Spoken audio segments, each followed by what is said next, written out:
On peut dire aujourd'hui que la masse salariale en fait, est à la croisée des chemins de la direction administrative et financière et de la direction des ressources humaines. Donc l'acquisition par les entreprises de nouveaux points de marge continue de se situer davantage au niveau de la maîtrise des coûts et des gains de productivité. On sait que la gestion de la masse salariale, en fait, c'est un des postes de charge les plus élevés de l'entreprise. Les données financières et les données sociales sont bien liées. Si le manager n'a pas le budget pour augmenter ses salariés ou pour pouvoir distribuer des primes exceptionnelles, ça va se reporter sur le climat social. Donc piloter la masse salariale, ça conduit à se pencher en fait, sur les grands équilibres sociaux de l'entreprise. Et les grands équilibres sociaux, c'est notamment les hommes et les femmes qui la composent. Si l'évolution de la masse salariale est facilement prévisible sur des actions à court terme, comme par exemple le recrutement ou la formation, vous pouvez prévoir d'une année sur l'autre combien vous allez faire de recrutement ou combien vous allez déclencher de formation.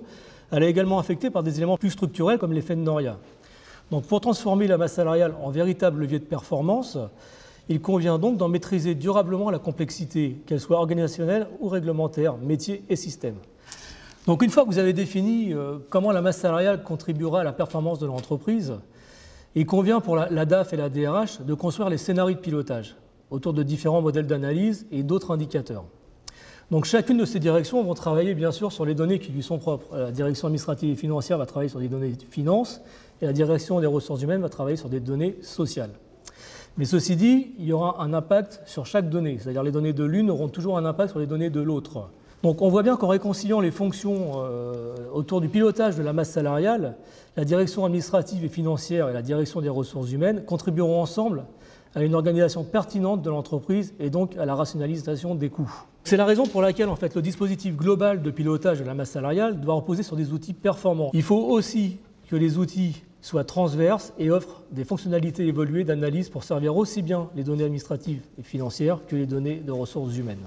Donc on voit bien que la masse salariale, ce n'est pas que de la finance. C'est aussi la pérennité du climat social de l'entreprise.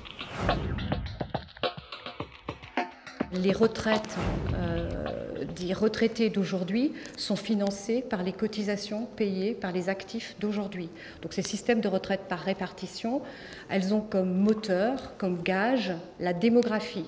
Et c'est justement les problématiques liées à cette démographie qui conjuguées aussi avec des contextes économiques particuliers, qui font qu'il y a eu cette nécessité de réforme. Le ratio qui était de 4 actifs pour un retraité en 1960, il est aujourd'hui que de 1,8 et en 2050, il ne serait que de 1,2.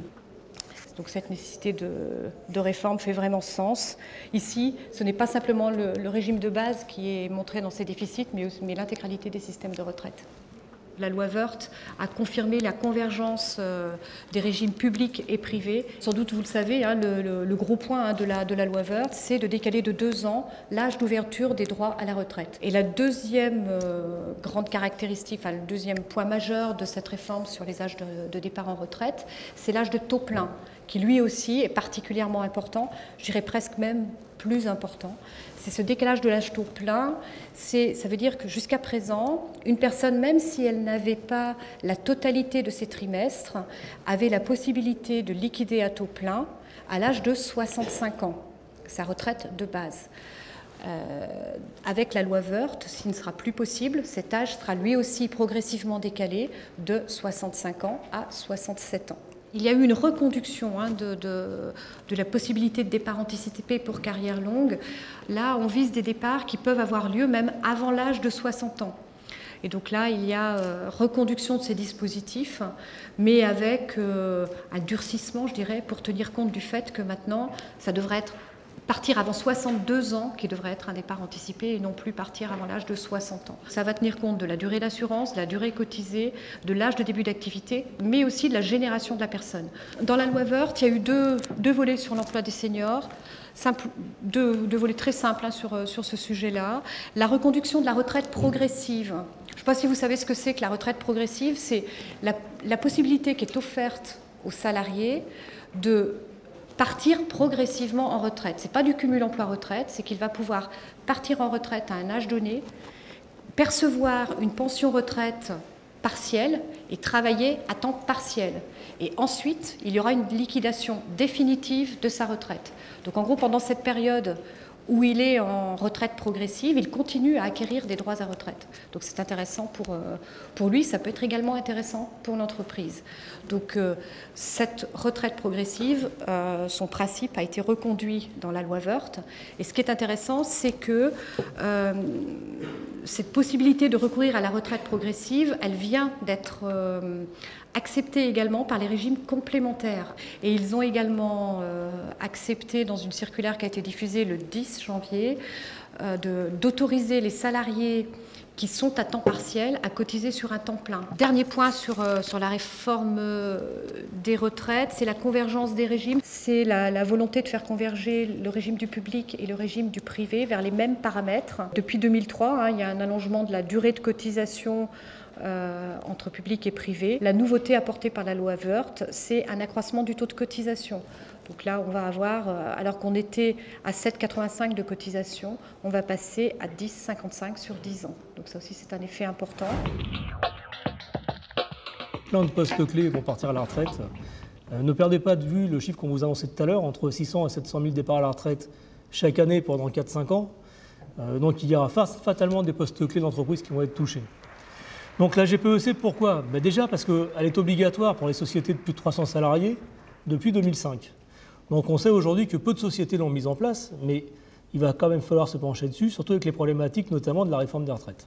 Les sociétés vont devoir mettre en place une gestion prévisionnelle des emplois et des compétences afin d'anticiper et d'éviter une carence importante de certains postes clés de l'entreprise qui pourraient mettre en péril le fonctionnement de celles-ci.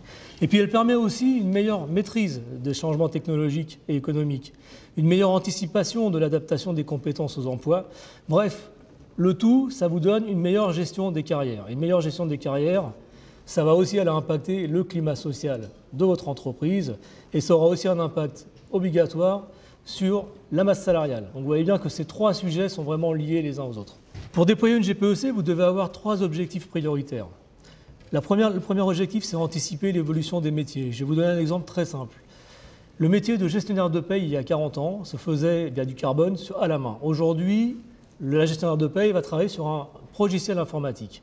Ça s'appelle l'évolution des métiers. Et puis maintenir la compétitivité de l'entreprise. Je vais toujours garder l'exemple du gestionnaire. Aujourd'hui, on dit qu'un gestionnaire de paye, ça va gérer entre 200 et 500 payes. Vous n'aurez pas le même rendement si vous n'avez pas formé le gestionnaire de paye et s'il était encore aujourd'hui sur du papier. Donc tout ça, ça fait partie de la compétitivité de l'entreprise. Et puis développer les compétences en phase avec la stratégie. Pour que ça fonctionne, cette GPEC, une fois que vous l'avez mise en place, que vous allez vous servir de l'outil, il faut que les fonctionnalités soient adaptées aux acteurs. Il faut faire participer tout le monde, sinon c'est vous à l'échec, ça ne va pas évoluer, ça ne bougera pas. Donc il faut que les managers déjà puissent évaluer leurs collaborateurs dans leur pratique de manière plus objective.